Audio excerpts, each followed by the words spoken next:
classes are one of my favorite type of classes to teach and create on Outschool. Yet I've heard many teachers, or I've even seen many teachers hesitant to start.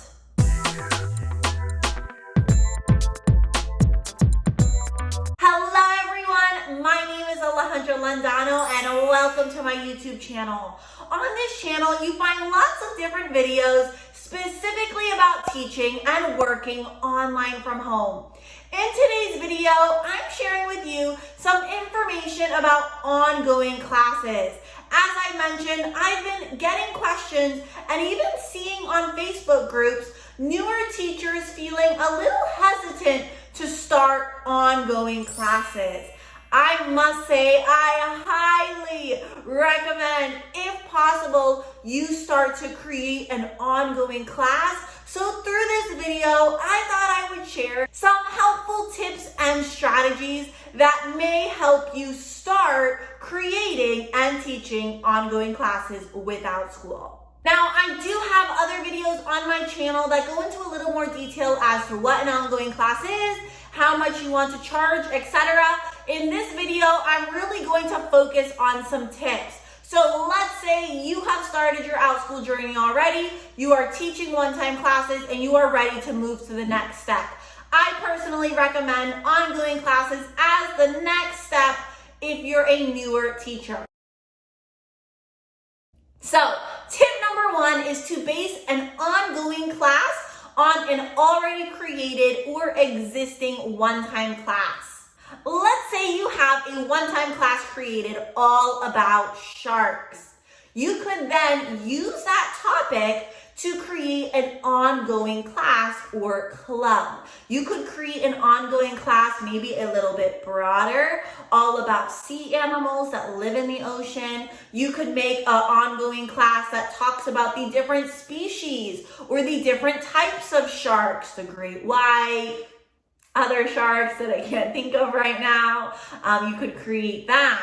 But basically, you would take an already existing one-time class and try to transform it or repurpose that material into an ongoing class. That is a great way to start. Tip number two is to provide a discount to students you've had in the past.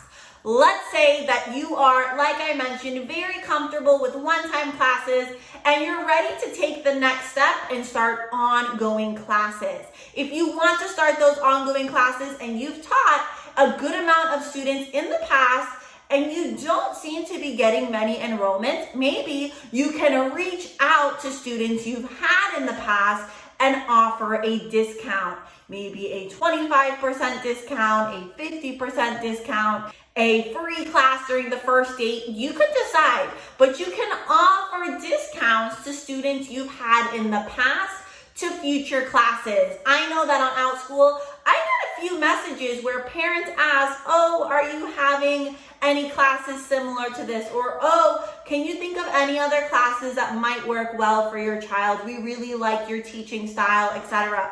So sometimes those parents don't pay attention to all the emails Outschool is sending. So if you provide a discount and just write a short message saying, hey, maybe I know that your student enjoyed this class. I recently created this class. I thought I would offer you a discount if your child was interested in joining this club, etc. Now, you don't want to bombard parents with messages. I feel like there's mixed feelings on the Facebook group. Some parents appreciate you reaching out and sharing possible classes their child might enjoy, while other parents do not. But it is definitely an idea if you have been a little lower on your enrollment in already created ongoing classes.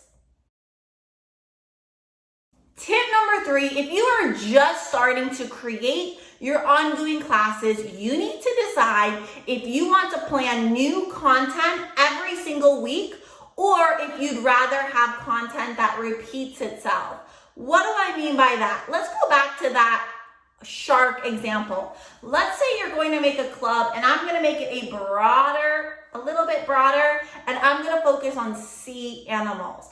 I could decide and have a new sea animal every single week until who knows when, or I could pick 10 sea animals, and then once I do, I don't know, sharks, starfish, octopus, etc. Once I'm done with all 10, I will go back to that first one. So you would create 10 classes, and then your ongoing class or club could repeat itself.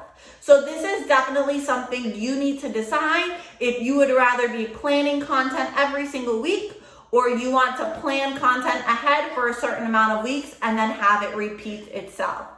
I can say, if you feel a little intimidated on just having your class go forever, you could definitely start with just 4 to 10 to 12 weeks of content and then repeat itself. I think that's a great place to start. Tip number 4 is to start slowly. So start with your ongoing classes, only 1 or 2 sections at a time.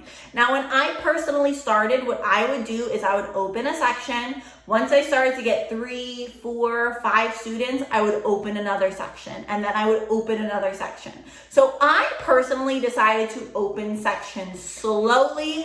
As my section started to fill up, I would open more and more classes. Now, this is not to say that if you just open up tons of sections, that won't be successful, but I thought that I would share that I think that worked very well for me, where I opened 1 section at a time. I also feel like it's a little less intimidating if you only have 1 or 2 sections open right in the beginning versus 20 to 30 sections right from the start. Now, tip number 5 is to experiment with different times. Now, you can decide if you want to experiment with different times with your one-time classes or your ongoing classes. What do I mean by this? So let's say I go back to my shark example, and you have a one-time class, that shark class, that does really, really well at 2 p.m. Why don't you try and open an ongoing class around that same time? Now, the trends on Outschool obviously are not perfect. It's very hard to find a perfect time to teach on Outschool because I really don't think there's a perfect time you can teach your classes, but there are definitely times that you may have more students and less students throughout the day. So try to figure out what time students prefer classes that they have with you. I know for me personally, I have lots of classes from noon to 2 p.m. as well as early Saturday morning, and that's what works the best for me. But it did take me some time to figure out what classes book the best and what students are available for the classes I would like to teach. So I definitely recommend you play around with different times to see what works for your schedule as well as your potential students. But that wraps up today's video. I thought I would just share with you these 5 tips for ongoing classes. Now, from the start, they may be a little bit intimidating, but I can say they are actually my favorite class to teach. So if you have not started teaching ongoing classes, I highly recommend it. If you are already teaching ongoing classes, please leave one of your best tips in the comments down below. Thank you so much for watching today, and I'll see you in my next video.